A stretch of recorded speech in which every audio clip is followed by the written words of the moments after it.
বিভিন্ন সংগঠনের সাথে আমরা আলোচনা করে, বিভিন্ন আলেম উলামা হাফেজ কাডি ভাইদের সাথে আলোচনা করে, বিভিন্ন পীরজাদা ভাইদের সাথে আলোচনা করে, বিভিন্ন সমাজের স্বেচ্ছাসেবীদের সাথে আলোচনা করে আমরা ঘোষণা করছি আগামী দিন ব্রিগেড ময়দানে কোরআন পাক নাজিল হয়েছে 1450 বছর পূর্তি অনুষ্ঠান হিসাবে আমরা ব্রিগেড ময়দানে লক্ষ কণ্ঠে কোরআন পাক তেলাওয়াত, তার সাথে সাথে ইসলামিক কনফারেন্স করার ঘোষণা করছি।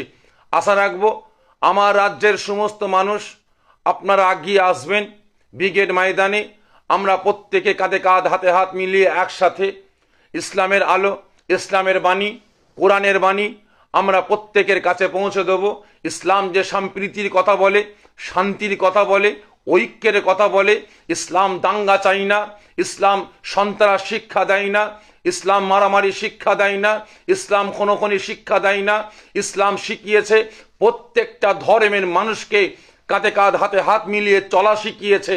আজকে সেই শিক্ষা আমরা ব্রিগেড ময়দান থেকে আমরা জনগণের কাছে, আমার রাজ্যবাসীর কাছে, দেশবাসীর কাছে শান্তির বার্তা আমরা পৌঁছে দেবার ব্যবস্থা নিচ্ছি।